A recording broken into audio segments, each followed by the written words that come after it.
2026年6月15日，他即将迎來73歲的生日。可就在這個關鍵節點之前，至少3位來自不同國家、不同流派的預言家竟然不約而同看到了同一幕驚悚畫面：習近平遭遇刺殺。更離奇的是，英國頂級財經媒體《經濟學人》竟然也在4月底突然發了一篇重磅文章，罕見點名一個人作為習的潛在接班人。這個人不是李強，不是丁薛祥，而是排名第5的中央政治局常委蔡奇。一邊是預言家的玄妙意象，一邊是西方頂級媒體的政治放風，二條看似毫不相干的線索，竟然在2026这個丙午赤馬年，同時匯聚到中南海的頭頂上。歷史上，凡是丙午丁未這2年，中國從來沒有太平過。今天我們就來深入聊聊這個夏天，中南海到底會發生什麼大事？習近平的這道73歲生死大坎，他過得去嗎？這支影片可能有點長，但我保證，每一段你聽完都會覺得脊背發涼。我們先從那位最早預言的美國女靈媒帕梅拉說起。對，就是這位美國的靈媒帕梅拉，她一向以做夢看到未來著稱。過去幾年，她預言過好幾次重大國際事件，準確率高得驚人。今年4月底，帕梅拉在自己的頻道上爆出了一段讓人脊背發涼的描述。她說，她在夢中看到了一場國葬，極其盛大，極其陰沉，黑壓壓一片，全是身穿喪服的隨從。畫面當中，一具棺木被緩緩抬出。可是當鏡頭拉近，他忽然看清棺木裡躺的那個人居然沒有頭。帕梅拉嚇得從夢中驚醒。他說那一刻，他直覺感受到一股巨大的屬於東方某個大國的能量崩塌，整個世界因此停擺。他當時還補了一句，這是我見過最可怕的一場國葬。可這還不是最懸的。過了幾天，帕梅拉在半夜時分又突然從睡夢中醒來，這次他耳邊清清楚楚聽到一個英文日期 June 3rd， 也就是6月3日。他說那個聲音很冷靜，很堅定，像是有人特意把這個日子報給他聽。帕梅拉自己都嚇懵了。他回過神來，第一個反應是，這個6月3日會不會就跟前幾天那場無頭國葬的異象有關？各位想想看，6月3日是什麼日子？這個日子離習近平的73歲生日6月15日只差12天。在中國傳統命理裡，73歲本來就是孔子去世的年齡，被視為老人最關鍵的一道坎。民間有句俗語73、84，閻王不請自己去，把這個傳統說法跟帕梅拉聽到的6月3日疊在一起，這個時間點未免也太巧了。帕梅拉把這個事件命名為玻璃天花板事件。他解釋說，所謂玻璃天花板事件，就是某種人們從來不相信會發生，卻偏偏在某一天突然發生的衝擊性大事。人們會在那一刻突然停下腳步，不知道該相信誰，不知道該相信什麼，整個世界觀都被撞碎，需要重新尋找一個安全的落腳之地。各位想想看，什麼樣的事能夠讓全世界同時停下腳步，集體失語？放眼今年的國際格局，能達到這種能量級別的幾乎只剩下一種可能。再加上他之前夢見的那場國葬畫面，畫面裡的東方面孔，黑色喪服，整齊劃一的隊伍，這種儀式感熟悉嗎？太熟悉了。中南海處理1號人物的喪事向來就是這個調調，所以海外華人圈幾乎在第一時間就把這段預言指向了習近平。更巧的是，幾乎在同一時間，另一位很有名的西方靈媒塞琳娜也發出了警告。塞琳娜这個人的預言風格和帕梅拉不同，她更偏星象與直覺，過去也準確命中過好幾次政治事件。今年初，塞琳娜就說，她看到2026年會有一位世界級大國的最高領導人突然死亡，而且這場死亡不是普通意外，不是病死，不是車禍，而是一場赤裸裸的政治刺殺。她強調，這位領導人倒下之後，整個政權會立刻陷入動盪，世界格局也會因此發生根本性的轉折。一開始很多人以為他講的是川普，因為川普在4月25日確實在白宮附近遭遇了槍擊事件，可後來大家比對細節，發現完全對不上。塞琳娜講的死亡是定局，不是受傷。也有人猜是伊朗最高領袖哈梅內伊，因為2月28日他確實在美以聯軍的斬首行動裡身亡。可哈梅內伊雖然影響力很大，嚴格說起來，伊朗並不算傳統意義上的世界級大國。一輪一輪排除下來，剩下的選項又指回了那個熟悉的方向——習近平。值得注意的是，塞琳娜還在預言裡強調了一個細節，她說，這位即將倒下的領導人，倒下的方式可能不是來自外部敵人，而是来自内部最親近的人。她甚至補了一句，是身邊那個看起來最忠誠的人。各位再想想看，今天的中南海，誰最符合這個描述？這就要說到我們接下來的重點，《經濟學人》那篇文章。問題還沒結束，除了西方這兩位靈媒，中文圈裡也有一位玄學博主，網名叫易經人，在4月28日专門為習近平起了一卦。他問的問題很直白：2026年習近平的整體情況會如何？卦象一出，是周易第50卦火风鼎，卦辭只有6個字：鼎，元吉，亨。乍看之下，這是個吉卦，可問題就出在這個鼎字上。鼎在易經裡的本意不是個人事業順遂，而是建立新政權、新制度、新秩序。更直白地說，是舊格局被打碎、被熔鑄、被重新塑造的過程。鼎的本意就是改朝換代、三足鼎立、問鼎中原，這些詞都從這個意象來。所以易經人解這一卦的時候，臉色非常嚴肅。他說，這個元吉不是對個人吉，而是對整個體制吉。是說一個舊秩序終於要被換掉了。換句話說，2026年的習近平恐怕本人就是那個被融進新鼎裡的舊銅。更值得注意的是，火风鼎這一卦，下卦是巽，巽為風為入，上卦是離，為火為光明。風助火勢，是把火吹得越來越旺的意思。可這把火燒的是誰？卦象裡，鼎裡的食物正在被烹煮、被融化。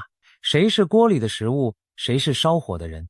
這個答案，易經人沒有直說，但每一個聽懂的人都會自動腦補出畫面：一個玄學的卦，一個西方靈媒的夢，一個美國女預言家半夜聽到的日期，3條完全獨立的線索，居然指向同一個結局。這個幾率本身就已經非常離奇了。也許你會覺得預言這種東西聽聽就好，當不得真。可這次的問題在於，預言之外，現實層面竟然也提供了大量的實錘式佐證。先說最關鍵的一條，就是英國經濟學人在4月底突然發的那篇重磅文章。這篇文章一發出來，整個海外華人圈都炸了。為什麼？因為經濟學人這家媒體背後的編輯與消息來源向來和英美情報系統若即若離，他對中南海內部格局的判斷往往不是憑空猜測，而是有具體渠道。他選在這個時間點發這篇文章，本身就帶着極強的政治意涵。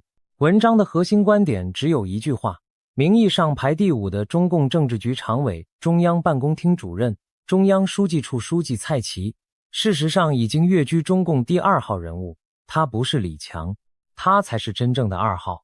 為什麼這麼說？經濟學人列出的理由非常具體。第一，蔡奇掌管中央辦公廳，這就是中南海大內總管。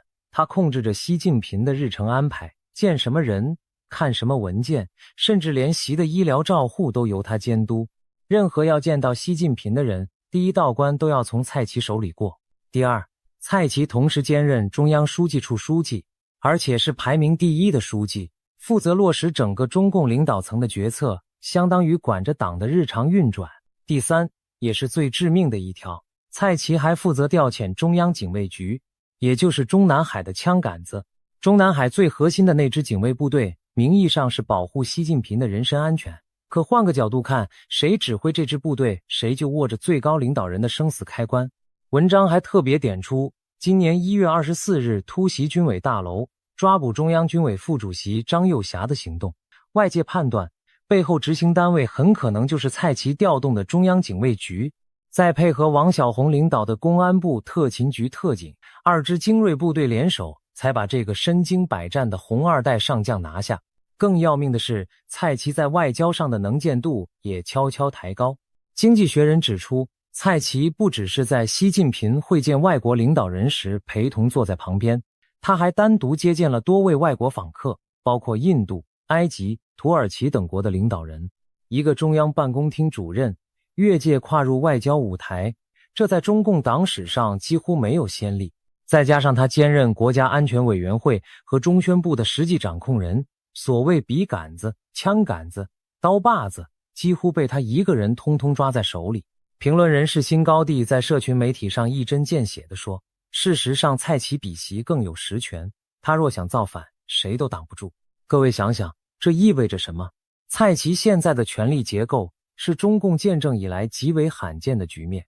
上一個達到這種權力配置的人是誰？是毛澤東時代的汪東興。可汪東興最後做了什麼？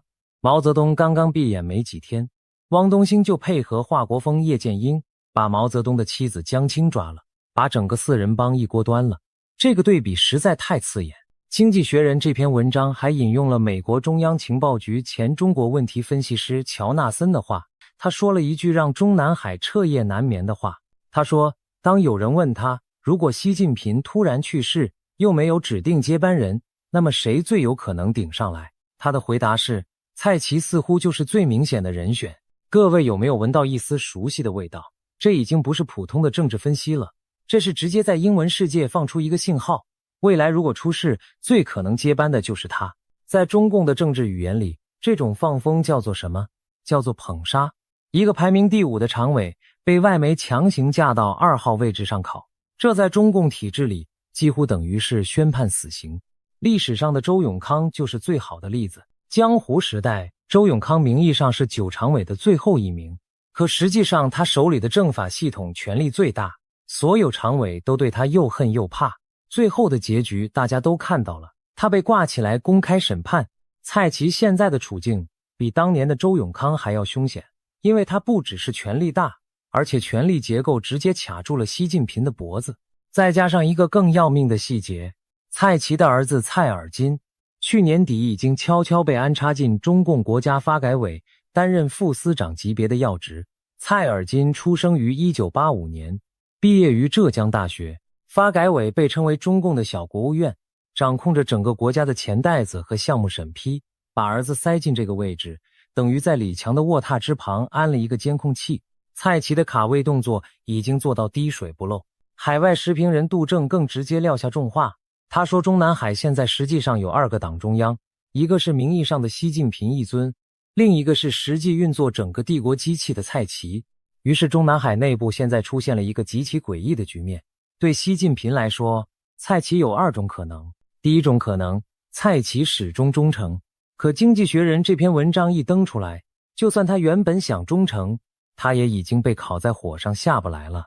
因為習近平再多疑，再相信他，下面那些落寞、被冷落的派系也會不斷在其耳邊吹風，說蔡奇有野心，說蔡奇被外媒看中，說蔡奇就是下一個汪東興。一旦這種風吹得多了，習近平不可能不動心，旁邊的人遲早會被當作威脅清掉。今年1月，張又俠的下場就是現成的教訓。一個跟習一起在陝北插過隊，在邊境打過仗，被視為紅二代鐵桿的軍委副主席，說抓就抓，連葬禮上的露面都沒有。試問，習近平能對張又俠動手，他就不能對蔡奇動手嗎？第2種可能更可怕，蔡奇看清了第1種可能必然會發生。他知道一旦習近平體面退場，第一個被清算的就是他自己。那麼，與其坐以待斃，不如先下手為強。這就是當年汪東興的劇本。蔡奇手裡有中央警衛局，這支部隊就是他最後的籌碼。我們不妨想象一下，如果某一天清晨，習近平在中南海的某個會議上突然心臟驟停，現場第一個到場的是誰？是中央警衛局第一個簽發新聞稿的是誰？是中央辦公廳第一個召集政治局常委會討論後續安排的是誰？還是中央書記處書記？這3個位置全部都在蔡奇手裡，這還用得着動手嗎？只要他默許那1分鐘的延遲搶救，整盤棋就改寫了。旅美時評人唐靖遠在他自己的節目裡把這個邏輯講得非常透徹。他說，經濟學人這篇文章的核心信息其實只有一條，蔡奇可能是習近平身邊最危險的那個人，他的權力太大，他和習近平之間的信任度其實已經不夠了。文章假設習近平的突然去世，這個假設聽起來很玄，但醫學上完全可能腦中風、心肌梗塞，這些都是70多歲老人最常見的死法。當然，也可能是像當年李克強那樣所謂的游泳死。一個游泳一輩子、身體健康的前總理，突然在游泳池裡心臟骤停，這種事中共系統不是沒幹過。所以郭軍在精英論壇上提出了一個至今懸而未決的核心謎團。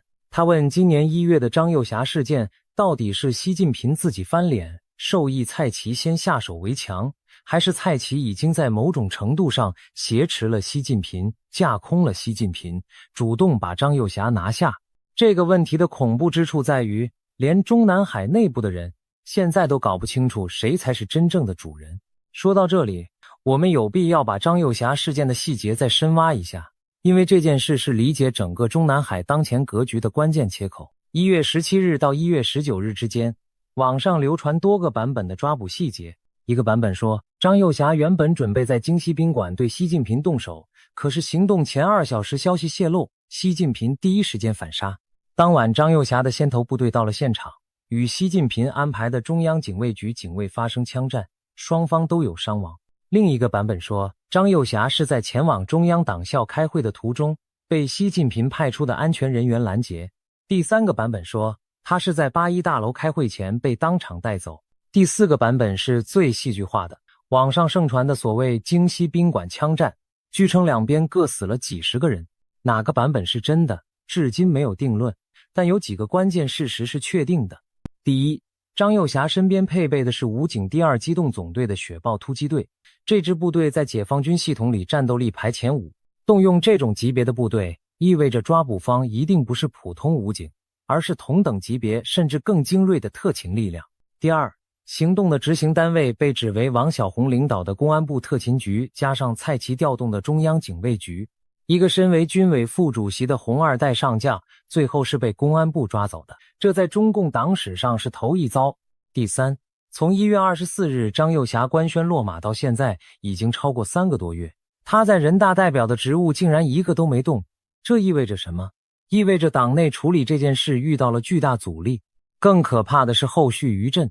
中共第31集團軍退役軍官爆料說，張又俠被抓後，整個解放軍系統陷入半癱瘓狀態，團級以上軍官紛紛遞交辭職或轉業報告，各集團軍軍長拒絕公開表態支持習近平，軍隊呈現大規模消極抵抗。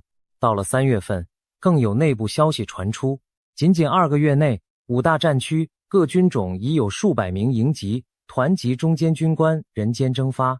中共近年來引以為傲的精準清洗，現在反過來把整個指揮體系自我吞噬。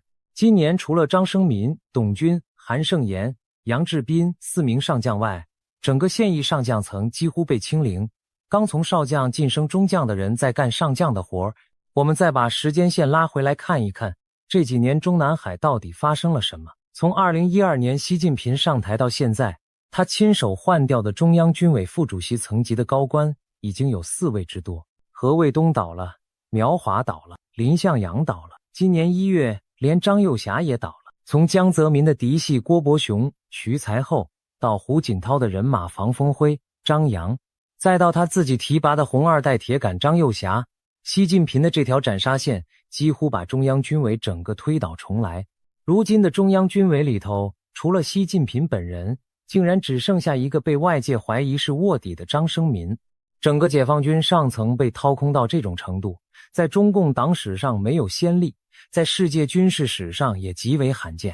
明朝末代皇帝崇祯在位17年，換了14位兵部尚書，最後的結局大家都知道，他自己掛在了北京景山上的一棵歪脖子樹上。習近平上台14年，光是過去這1年就有13名上將落馬，其中2位是兵部尚書級別的中央軍委副主席。歷史的回聲響得這麼清楚，難道他自己感覺不到嗎？加州克萊蒙特麥肯納學院的中國問題教授裴敏欣對美媒說過一句話，他說張又俠的落馬標誌着習近平相信忠誠能保證安全的那種系統性信任已經蕩然無存，他現在只能依靠無休止的政治清洗運動來維持權力。這句話翻譯成白話就是，習近平已經不信任任何人，他也知道沒有人真心忠於他，他唯一能做的就是不停地殺。可一個皇帝如果連身邊的太監都要殺，連自己的禁衛軍頭子都要換，那麼這個朝代離崩盤已經不遠了。歷史上崇祯是這樣，現在的習近平也是這樣。4月30日，發生了一件很有意思的事情。習近平帶着9名政治局委員浩浩蕩蕩去了上海，名義上是參加所謂的基礎研究座談會，可這場活動的政治信號比研究本身重得多。郭軍在分析裡點名，這是張又俠事件之後，習近平第一次真正離開北京，而且陣仗異常之大。為什麼一定要這麼大張旗鼓？因為他需要對外界表明他還掌權，他還在運轉。可問題就出在合影上，官方鏡頭裡，蔡奇與習近平並列站在正中央，2個人幾乎平起平坐。郭軍的評語非常刺骨，他說，在中共的政治美學裡，正中央站誰，傳達的信號再清楚不過。在黨政系統裡，蔡奇幾乎已經與習近平的權力並列。一張照片比1萬篇社論還要說明問題。很多朋友會問，那除了蔡奇之外，還有沒有別的接班人選？郭軍把目前的格局梳理成3個方案加一張對立牌。第一種方案，習近平繼續3位一體連任，總書記、國家主席、軍委主席通通拿在自己手上，這條路理論上還在走，可阻力越來越大。第二種方案就是剛剛說的蔡奇接班，但因為他已經70歲，比習近平也就小那麼一點點，黨內反對聲音很大。第三種方案，丁薛祥接班。丁薛祥作為政治局常委裡頭唯一一個60後，而且沒有獨立派系，被認為是最讓習近平放心的人選，類似俄羅斯普京和梅德韋傑夫之間的2人轉模式，就是親信暫代權力，實際上仍然受習近平影響。第4種方案是黨內另一股力量在力推的胡春華。胡春華原本是胡錦濤隔代指定的接班人，後來被習近平壓制，現在元老派想透過他來推動整個路線的調整。4種方案，每一種背後都有人在博弈，每一種都帶着火藥味。更要命的是，郭軍指出，習近平此刻正同時面臨軍隊、經濟、外交3重危機。他當年用台灣牌換取連任的政治支票已經對不出來了。黨內元老和紅二代各派系開始算賬，你用台灣問題換連任，現在正被台灣問題的失敗反噬。這就是他現在最根本的困境，也是為什麼蔡奇、丁薛祥、胡春華這些名字會密集浮上水面的原因。一個獨裁者最害怕的就是當他失去政治承對能力的那一刻，所有的盟友都會在第一時間翻臉。從這個角度看，預言家們所看到的那場無頭國葬，未必只是字面意義上的暗殺，它也可能是一種更廣義的政治隱喻。一個強人徹底失去權力的瞬間，就是他政治意義上的死亡。正是在這樣的背景下，2026年才會被這麼多人不約而同地稱為赤馬紅羊節之年。所謂赤馬紅羊，指的就是丙午年和丁未年。在中國傳統的干支紀年裡，丙屬陽火，午也屬火，2個火字疊在一起就叫赤馬。而緊接其後的丁未年，丁是陰火，未是陽，因此叫紅羊。每60年才會輪迴一次。北宋年間，天師道真人張繼先曾經向宋徽宗密奏，警告紅羊赤馬之惡即將到來。果然，緊接着的丙午、丁未，也就是1126到1127年，金兵南下，徽欽2帝被掳，北宋覆亡，史稱靖康之恥。再往後看，1846到1847年，太平天國的禍亂開始醞釀。1906到1907年，全國各地爆發大規模反清起義，預告了僅僅4年後辛亥革命的爆發。1966年，文化大革命爆發，整個中國被推进地獄。有學者統計過，凡是丙午丁未這2年中國發生的可以改變國運的重大事件多達47件。一句話，這個輪迴幾乎沒有放過任何一個朝代。而今年2026年正好就是新一輪的丙午赤馬年。火上加火意味着什麼？意味着舊秩序的解體，意味着積壓多年的矛盾在這一年全部爆發。命理師沈榮把這一年定義為平穩爆發提升年，看似平靜，卻會在某個瞬間突然引爆。歷史上每一次赤馬年幾乎都伴隨着最高領導層的劇烈動盪。再對照剛剛說過的所有現實證據，軍隊大清洗，經濟學人放風，蔡奇權力膨脹，張又俠被夜襲拿下，上海合影的微妙 C 位排列，以及預言家們不約而同看到的那場無頭國葬，這些零零散散的拼圖全部都拼向同一個方向。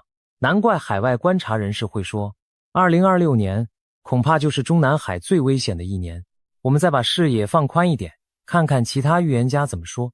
英國的帕克今年初已經明確指出，2026年中國版图上會籠罩着一股煙，他用的是戰爭與內戰這2個詞，但他補充說，更可能是體制內部的劇烈震盪，而不是台海開戰。帕克還說，他看到的習近平狀態不太對勁，可能是生病，也可能是受到某種看不見的阻力。他甚至預言過中國會走向多國時代，未來中國的版圖可能會發生實質性的分裂，上海會獨立，两廣會建國。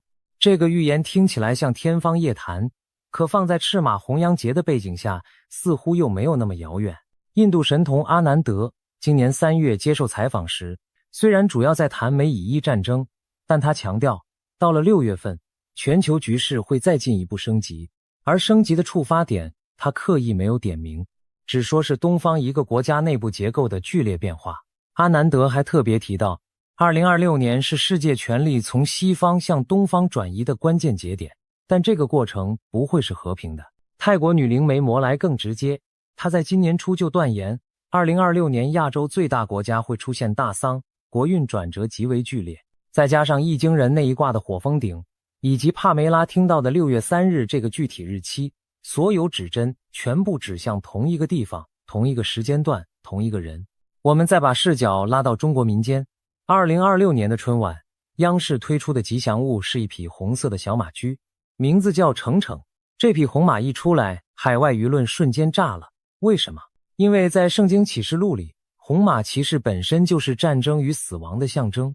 央視的設計團隊未必懂這個對應，可冥冥之中，這個吉祥物就這麼出現在赤馬年的開年。文昭在他的節目裡專門講過這件事，他說這不是巧合，這是一種天意的暗示。再加上去年年底東部戰區的環台軍演，距離鵝鑾鼻只有9公里，習近平本人設定的2027年武統台灣目標，把整個赤馬紅羊2年壓成了一個極度緊繃的火藥桶。在這個火藥桶上面，習近平自己想穩，外界想看他出事，內部派系也在虎視眈眈，每一根弦都已經繃到了極限。更值得我們注意的是，中国古代的寓言典籍《推背图》第56象的讖言：飞者非鳥，潛者非魚，戰不在兵，造化遊戲。明末文學批評家金聖嘆在批注這一項時寫道：戰爭之烈不僅在於中國也。劉伯溫的金陵塔碑文，諸葛亮的馬前課，都預言中共將被一位姓氏含白字之人終結。劉伯溫的透天玄機更明確指出，中共政權60年光一旦休，算到今天，這個時間窗口正好落在2026到2027年之間。古今中外，似乎所有的預言家都在凝視同一個方向，同一個時間段，同一個結局。我們不妨換一個視角來想這個問題。一個73歲的老人，從早年的紅小兵到知青下鄉，到地方諸侯，再到一步步爬到中南海的最高位，他這一生奮鬥的全部意義都濃縮在權力2個字上。他親手打破鄧小平定下的隔代指定接班人的傳統，廢掉孫政才，廢掉胡春華，甚至為此修憲取消國家主席連任限制。他要的是終身執政，是他這一脈的政治生命永遠延續下去。可恰恰是這種對權力的絕對追求，反而把他自己逼進了一個無法回頭的死胡同。他不能退，因為一退就是被清算；他不能信任任何人，因為他親手把所有可能的接班人都排除掉了；他不能放鬆，因為身邊的每一個常委、每一個將軍都可能是下一個動手的人。他越是想牢牢抓緊權力，他就越是把自己變成所有人的目標。這是一個典型的歷史悖論。毛澤東當年也走過這條路，最後他臨終時躺在床上，連身邊的汪東興都靠不住。今天的習近平會不會走上同樣的劇本？更值得玩味的一個信號是習近平本人最近的一些微小變化。在他2026年的新年賀詞裡，他多次使用我們這個代名詞，這跟他過去10幾年不斷強調我以彰顯唯我獨尊的風格完全不同。語言學家分析，這種代名詞的細微切換往往透露出一個獨裁者正承受巨大政治壓力，已經開始不自覺地把責任分散給整個集體。獨立時評人蔡慎坤更直接點名，現在中共黨內妄議中央的官員越來越多，沒有人真的把習近平放在眼裡，只是表面奉承。習越集權，他的權威越消散，最後整個官場都變成了兩面人。我們最後再來盤點一遍，把所有的線索擺到一起來看。第一，預言層面，帕梅拉看到無頭國葬，塞琳娜看到政治刺殺，易經人掛出火封頂，帕克看到中國體制動盪，阿南德指向6月升級，摩萊預告亞洲大喪，劉伯溫的透天玄機指向60年，光一旦休，這7條獨立線索全部聚焦在同一個窗口期。